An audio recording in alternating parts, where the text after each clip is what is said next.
We've got football season coming up. It's going to be starting in the first week of August, and between now and then you're going to see more and more players on the field trying to prepare themselves to get ready. The question is, why are we having the same rate or higher rates of exertional heat stroke as we did in the 60s when water was restricted?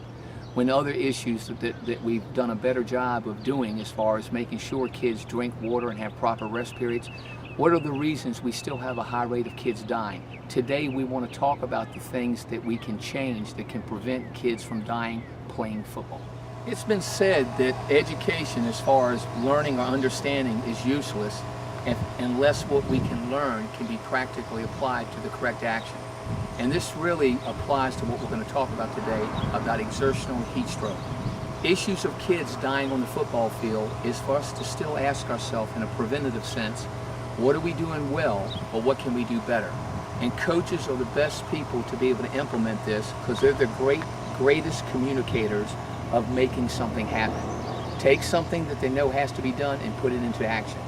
What we're going to talk about is being acclimated and at the same time being physically fit are two of the strongest parameters to preventing heat stroke.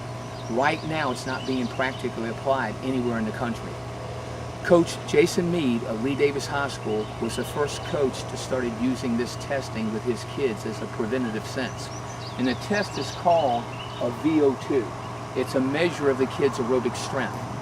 Kids' heat tolerance and hot, humid weather is directly relative to how high the score is. Kids with lower scores can't do the same volume of work without heat storage. So a coach today writing any type of exercise conditioning program for the beginning of the year, the only way he has a knowledge to know what his writing is correct for the kids that are practicing is to have a base of what these kids' VO2s are.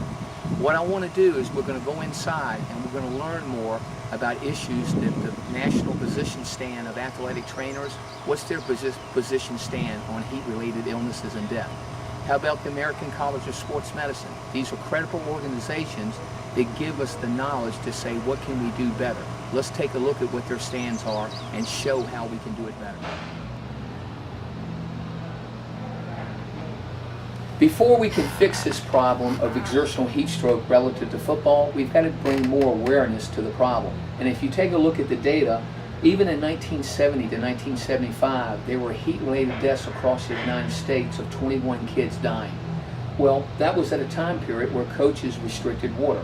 It was the mentality that having water breaks would make you weak or not provide the toughness element that it takes to play the game. Well, today, no coach restricts water, okay? And at the same time, from 2003 to 2008, we had 18 kids die across the country. So what are we doing well, but we're still not doing to protect our people from preventable issues that all medical people will say that heat stroke is 100% preventable? What we want to talk about is how aerobic strength carries over to the body's effectiveness to release heat. And to be acclimated, what are we asking ourselves? Are we being acclimated to being able to stand out and wait for a bus in the hot, humid weather? Or are we being acclimated to walk 9 holes of golf?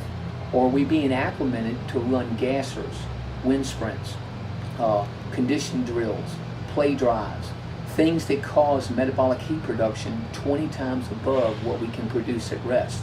And do we have the cardiovascular strength that comes from Met score testing to be able to release heat effectively to the environment? Coach Joe Paterno, one of the greatest coaches to ever coach the game, will tell you that his first 10 years of college coaching, he restricted water. Now, change comes about, but I want you to think about this. Every general practitioner in the country back at that time would have told you that anytime water is restricted and muscle dehydration sets in, blood volume drops. And if blood volume drops, your ability for cardiac output to get the warm blood back to the skin to where the heat can be released, and then at the same time to get enough blood to the working muscles would be compromised in a severe dehydrated state. But it still went on for 10 years. So now we got to look at other things that are still going on that we need to correct. And again, we're going to talk about the two most important. Exertional heat stroke doesn't come from sitting around in the heat. It comes from what we're doing, the intensity of the practice, the duration of the practice, and the kids not fit enough. And you don't know that unless you test them. So just like on 1 rep max in the bench, if a kid can bench more than another kid, he has a higher level of what's called absolute strength. And that can be tested, so you make sure the kids put the appropriate weight on the bar so they can't harm themselves. But what about having 50 kids in one practice, and one with a MET value of 22 milliliters, but another one with a MET value of 67?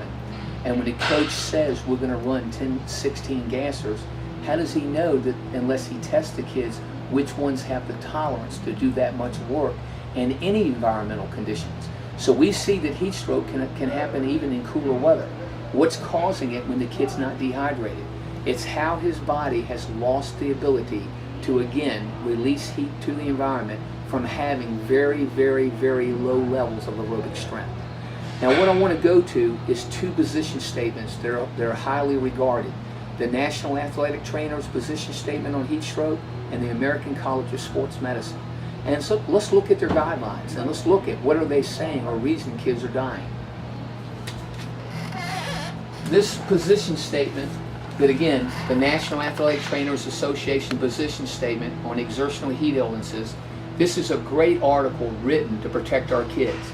And it's nothing more than doing compliance. When you take a look at all this great information,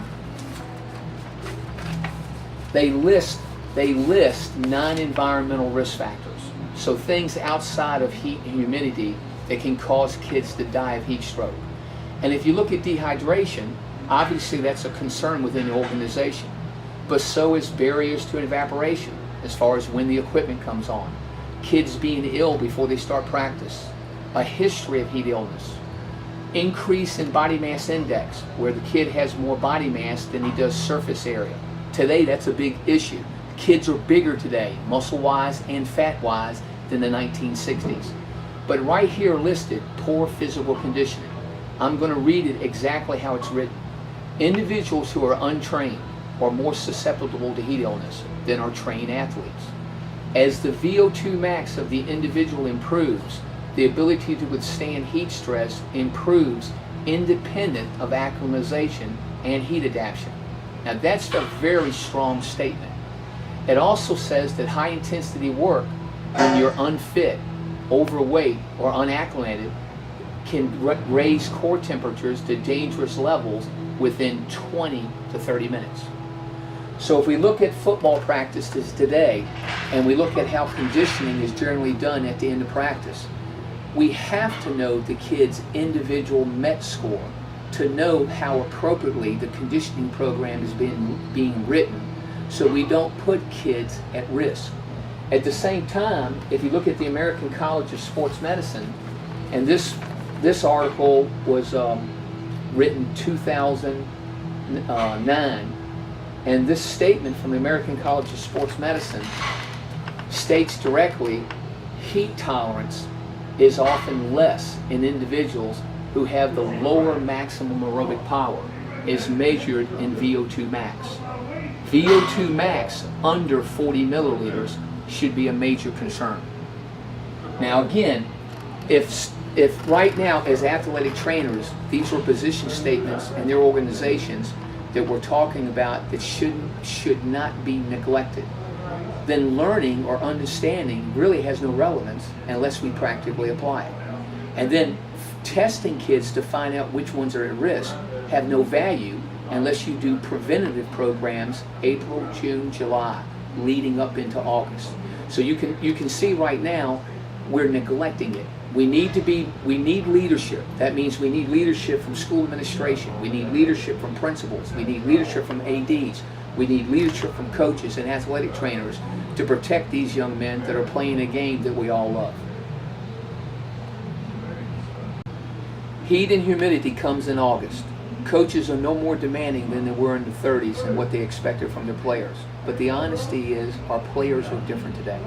Kids today don't have the same values of aerobic strength that they did years ago. And they're bigger. They're bigger body masses, or again, just like a walking heat ball. So anybody who is watching this presentation, whether you're a parent, whether you're a coach or administrator, somebody who considers yourself a leader, take action now. And you're doing it for the safety of the children. You're doing it for the liability of yourself if you're a coach. And give me a call if you have any questions or concerns. So I urge you to seek out people who do VO2 testing. They can give you a guidance to where the kids who are severely heat intolerant.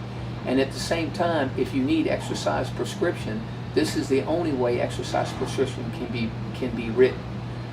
You can also contact me with any questions that you have. And again, we want to put the end of what we see right now is a major issue of every kid practicing football in a safe environment.